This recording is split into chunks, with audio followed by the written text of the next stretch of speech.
Chers amis de la RTA, bonjour, bonsoir, merci de nous suivre. Bon mois de juin à vous tous. Voici les points qui seront développés dans le journal de la radio et télé Altagrace. Le dernier dimanche du mois de mai, soit le 30, l'Église catholique a célébré la Sainte Trinité. Nous verrons dans le journal comment s'est déroulée cette célébration à la paroisse.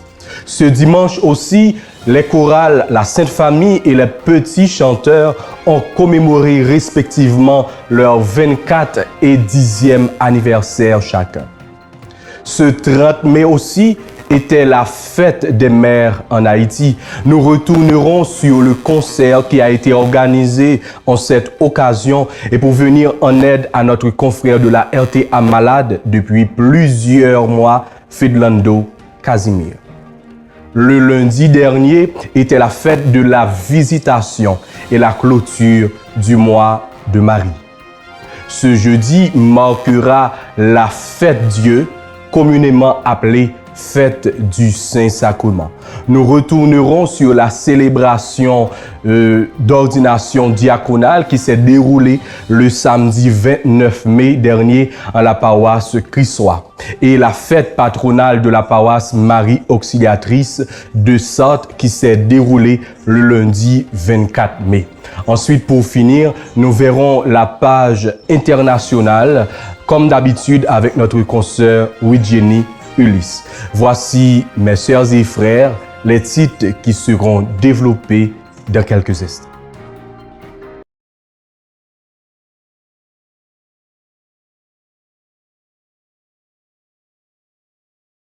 Le dernier dimanche du mois de mai, les chrétiens étaient invités à célébrer la Sainte Trinité, à fêter Dieu Père, Dieu Fils et Dieu Saint-Esprit. Le concept de Trinité de seul Dieu en trois personnes. Nous retournerons sur cette célébration à travers un extrait. À côté de deux gros mystères, il y a un troisième que l'Église catholique généralement dit qu'il y a trois mystères. Est-ce que vous êtes capable de dire mystère, ça, s'il vous plaît? Il y a un mystère de l'incarnation, très bien, dans le monde dit. Il y a un autre mystère qui c'est mystère. Hein? Mystère de la rédemption, c'est bien, dans le monde dit, là. Et mystère que nous avons célébré aujourd'hui, c'est qui mystère lié, c'est qui fait? Qui fait? La Sainte Trinité. Donc cette Trinité, c'est une de trois gros mystères que l'Église l'a célébré. Qui ça fait la Sainte Trinité aïe? Qui ça solennité Sainte Trinité aïe? Faut me dire bien que mot Trinité n'est pas biblique, mais théologique. Ça veut dire qui ça? Ça veut dire que pas un côté où passer dans la Bible là pour voir le mot Trinité a écrit. Mais par contre, c'est un mot théologique. Ça veut dire réalité là, elle est présent. Et si vous regardez dans toute partie de la Bible là, on va voir Trinité là. D'ailleurs, depuis le commencement de la Bible là, dans le livre de la Genèse, nous voyons que Dieu créa le ciel et la terre, il crée le monde. Et nous allons entendre côté bon Dieu dit petite lit. Faisons l'homme à notre image, donc le Fils était là. Et puis devant nous, l'esprit planait sur les eaux. Ce dimanche aussi était l'occasion pour les chorales, la Sainte Famille et les petits chanteurs de la paroisse d'Altagrace de remercier le Seigneur pour respectivement leur 24 et 10e anniversaire. Retournons sur cette célébration à travers un extrait.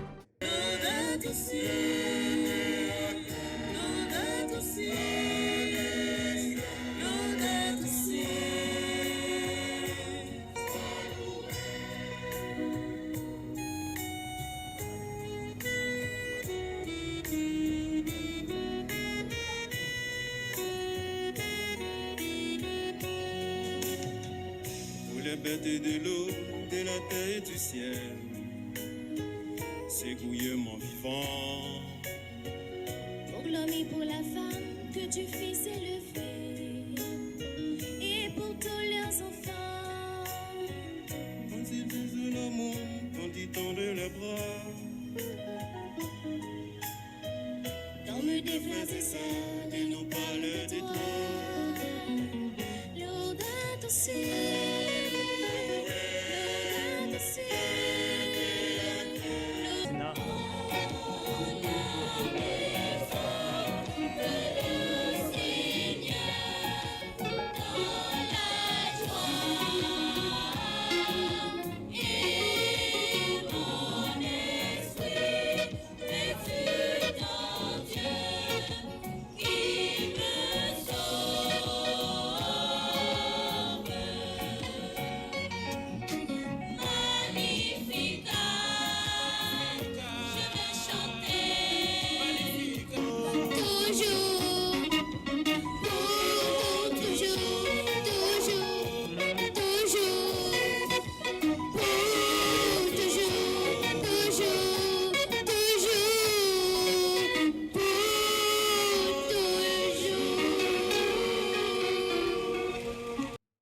Plus d'une centaine d'enfants de plusieurs établissements scolaires de la paroisse ont reçu pour la première fois le corps et le sang du Christ ce dimanche.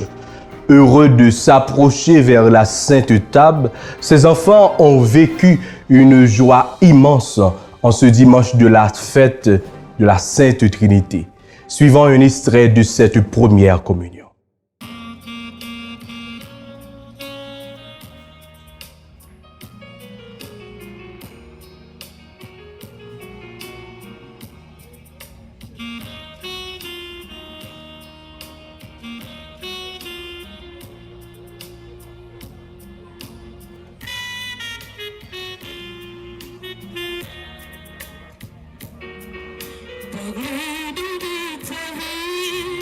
Tu décides aujourd'hui, reposer en unique,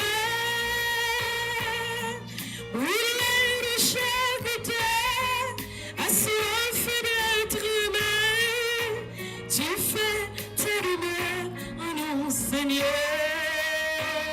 Depuis plusieurs semaines, vous étiez tous sensibilisés pour venir en aide à Fidlando Casimir, l'un des jeunes de la paroisse est malade depuis tantôt 5 mois. Le dimanche dernier, à l'occasion de la fête des mères, ce concert a eu lieu grâce à la participation de plusieurs artistes très talentueux. Le public était au rendez-vous. Plusieurs internautes ont assisté grâce à notre chaîne YouTube. Nous vous présentons quelques séquences de cette soirée.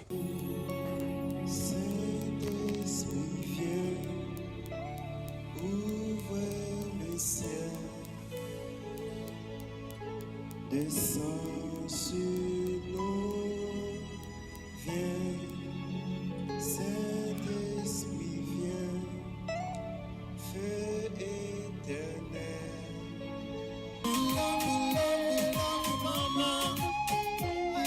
Maman, pour ça ou fait pour moi, répétez le nom. Love you, maman. I love you, maman. Pour ça ou fait pour moi. Et puis Maestro David, nous tout le monde a su que ça dans la salle là. Faut-il bouger. Maestro la Rosilière, Fernando. Le 29 mai dernier, l'Église universelle était en fête avec l'ordination diaconale de plusieurs abbés qui fut réalisée en la paroisse Christ-Roi. Bernadette Métellus nous en parle, suivi d'un extrait de cette célébration. Le samedi 29 mai 2021, l'Église universelle était en fête. Dans une ambiance très sereine et d'adoration, les familles Bruno, Cassis, Esthermé, Antoine, Jean-Paul, Romuald, Pierre-Antoine et Jean ont fait don de leurs enfants comme diacres à l'Église par le biais de l'archidiocèse de Port-au-Prince, les clercs de Séviateur de la Société des prêtres de Saint-Jacques. C'est son Excellence Monseigneur Max Loa Mésidor, archevêque métropolitain de Port-au-Prince, qui a présidé la messe de cette ordination diaconale où les responsables des différentes communautés de formation ont présenté leurs habits à l'archevêque de Port-au-Prince pour y être ordonnés diacres. Diacre d'abord, c'est serviteur de la parole. Il est pour lire l'évangile, il est pour le connaître parole, il est pour le prêcher. Nous, c'est serviteur de l'autel du Seigneur, il est pour préparer la table eucharistique. Il va à la communion, il visite les malades, surtout visiter les malades. Cher diacre, maman demandé-nous ça publiquement là. Nous dans le stage, côté nous y a, nous pour aller écrire dans le carnet, nous dans l'agenda, nous un jour dans la semaine pour nous aller maladie. Un jour pour nous aller pour communion par la maladie, parce qu'il y a un pile monde qui a souffert. Un pile monde qui te remet l'église, qui est dans l'église, qui était très dynamique. Je dis à eux coucher la caillou, ils ont trop de temps pour jouer une visite l'église là. Diacre noté ça, un jour par semaine. Nous répondons à visiter malade et nous avons les noms pères, les noms vicaires, les noms curés. Diacre capable d'assister mariage. Il est capable de bénir mariage là. Si père n'a pas là, si père a pris bon mariage, diacre la capable. Il ne peut pas faire messe là dans le mariage, mais il peut faire. Il y a des gens qui disent au diacre qui fait mariage, il est presque indisposé. Diacre. Le lundi dernier fut la fête de la visitation et la clôture du mois de Marie. Cette fête commémore la visite de Marie à sa cousine Élisabeth selon un récit de l'Évangile selon Saint Luc au chapitre 1, versets 39 à 46. Suivant un extrait de la messe du 30 mai dernier à la paroisse Notre-Dame d'Altagrace. Comment elle s'appelle? Élisabeth. Marie, elle ouais Élisabeth. Parce que Élisabeth, tout comme Marie, était enceinte, portait un enfant. Élisabeth, t'es portée dans le ventre Jean-Baptiste. Après l'annonce de l'ange. Et Marie, t'es porté un bébé dans votre lit. Comment bébé s'appelait? Comment il s'appelait? Jésus. Il y a un monde qui est enceinte, car il y a un autre monde qui est enceinte. Visitation ça, il y a un mystère. Mystère. Toute sorte dit maman, petite là déjà qu'on elle. C'est sur ce thème que les paroissiens ont célébré la fête de Marie Auxiliatrice, patronne de la communauté de Sarthe. Bainadel Metellus retourne sur cette célébration. Tout ça aussi maman, petite là déjà qu'on elle. C'est en ces termes, après plusieurs semaines de préparation et en pleine construction, fidèles et pèlerins ont célébré le lundi 24 mai dernier Marie Auxiliatrice, patronne de la communauté ecclésiale de Sarthe. L'éclat de cette fête patronale a été rehaussé par la présence de l'évêque du diocèse de Nip, Ansavo Miragoane, venu directement présider la solennité. Au cours de son homélie, Monseigneur Pierre-André Dumas a salué le courage, le dynamisme et l'esprit de créativité dont fait montre le curé fondateur, le révérend père Édouard du Carmel. Ce jeudi marquera la fête Dieu, communément appelée fête du Saint-Sacrement. Elle est un appel à approfondir le sens de l'Eucharistie et sa place dans notre vie. Elle est la célébration du Dieu d'amour qui se révèle en donnant son corps et son sang, en se donnant à nous comme nourriture de vie éternelle. Il faut souligner que cette année encore, à cause de la résurgence des cas de Covid-19, l'archidiocèse de Port-au-Prince, selon une note publiée la semaine dernière, a fait savoir que la procession pour la fête Dieu n'est pas recommandée pour les paroisses de la zone métropolitaine, rassemblant traditionnellement une grande foule. Cependant, la procession pourra être réalisée dans les provinces où la situation est un peu stable selon l'appréciation du curé. Cette note porte la signature du chancelier, le révérend Père François Portin.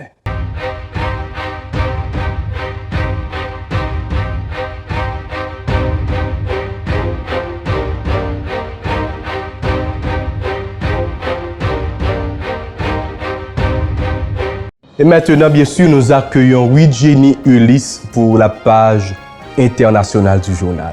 Bonsoir, Widjeni. Bonsoir, Makerol Eliassin. Marathon marial. Le lundi 31 mai dernier, depuis les jardins du Vatican, le pape François a récité le rosaire, achevant le mois marial et le marathon de prière qui a uni 30 sanctuaires sur les 5 continents, invoquant la fin de la pandémie. Nous retournons sur quelques images à travers ce documentaire du média Aletheia.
À la clôture du marathon marial, la solitude, le chômage, la violence domestique et sociale, le développement humain et la reprise des activités pastorales de l'Église sont les différentes situations qui ont été confiées à la Vierge qui défait les nœuds dans la prière du rosaire par laquelle le Saint-Père a clôturé le mois marial. Suivons un extrait du média catholique Catéo.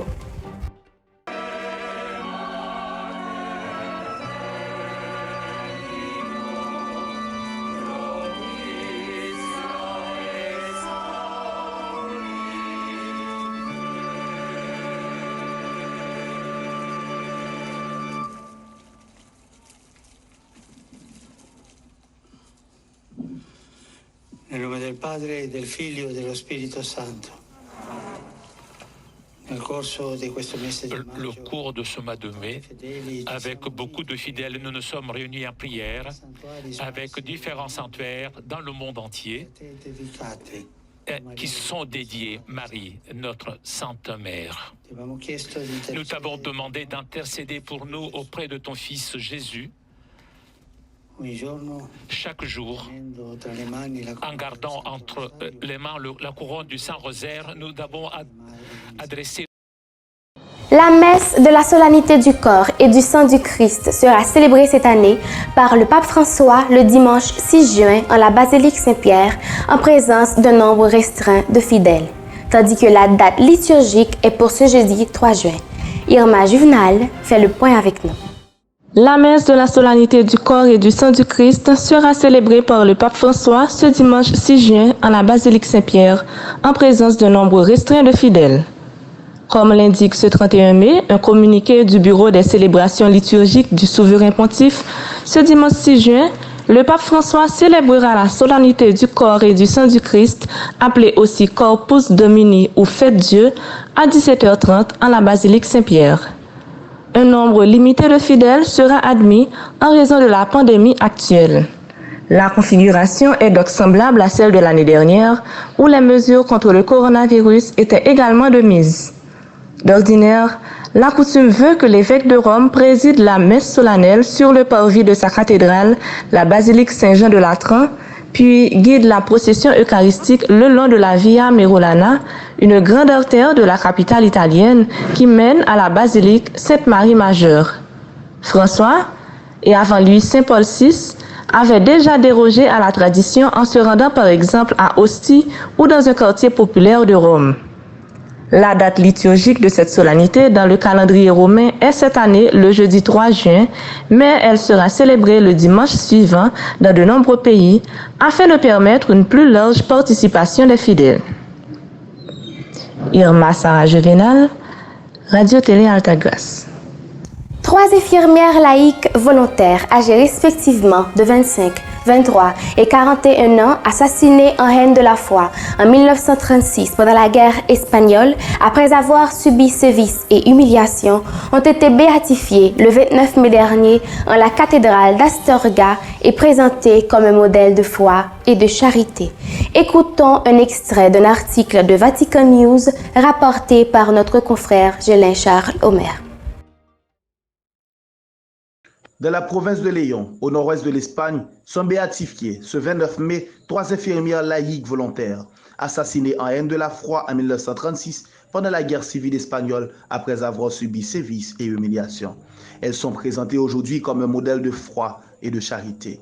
Pilar Guyun Iturriaga, Olga Pérez Montesre, Octavia Iglesias Blanco, toutes trois, âgées respectivement de 25, 23 et 41 ans au moment de leur mort, sont désormais bienheureuses et entrent dans le cortège des martyrs. La messe de leur béatification s'est tenue ce samedi 29 mai en la cathédrale d'Astorga, en étant présidée par le préfet de la Congrégation pour les causes des saints, le cardinal Marcelo Semeraro. À l'issue de la prière de l'Angélus du dimanche 30 mai, le pape François en personne a loué ces 3 infirmières. Hier, à Astorga, en Espagne, Maria Pilar Guyun Iturriaga, Octavia Iglesias Blanco et Olga Pérez Montesre Núñez ont été béatifiées.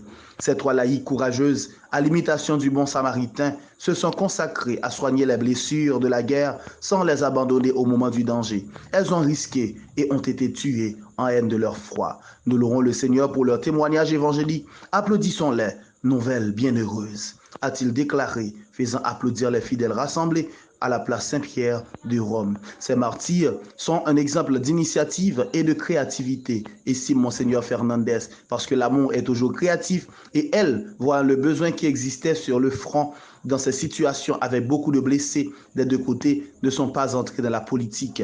Elle n'appartenait à aucun des deux côtés. Elle voulait simplement servir et aider là où c'était nécessaire. C'était des femmes spirituellement fortes, même si physiquement elles n'en avaient pas l'air. Elles étaient capables, avec la force de l'Esprit Saint, de donner un exemple par leur foi, souligne également l'évêque d'Astorga. Gélin Charles Omer, Radio-Télé Altagrace. Le pape réforme le code de droit canonique en matière de sanctions dans l'Église. La Constitution apostolique Pacite Gregem Dei, parue ce mardi 1er juin, apporte des modifications au livre 6 du Code de droit canonique en matière de changement de l'Église, des changements significatifs dans le contexte actuel. Soyez les pasteurs du troupeau de Dieu, veillez sur lui, non pas en contrainte, mais de plein gré, selon Dieu. C'est par ces mots de l'apôtre Saint-Pierre que débute la Constitution apostolique Pacite Gregem Dei, datée de la solennité de la Pentecôte le 23 mai dernier, rendue publique ce mardi 1er juin et dont le contenu entrera en vigueur le 8 décembre prochain. Le pape François entend ainsi réformer une partie du Code de droit canonique promulgué il y a 38 ans par Saint Jean-Paul II, le livre 6 sur les sanctions pénales dans l'Église. Merci, chers internautes, d'avoir suivi la page internationale du journal. Voilà, mesdames et messieurs, c'est la fin de cette édition qui a été rendue possible grâce à la collaboration de nos plusieurs techniciens et reporters. Merci à vous qui nous avez suivis. Encore une fois, bon mois de juin. Que la grâce de Dieu soit toujours avec vous. Bonne dévotion au cœur sacré de Jésus et à Notre-Dame du Perpétuel Secours. À la prochaine.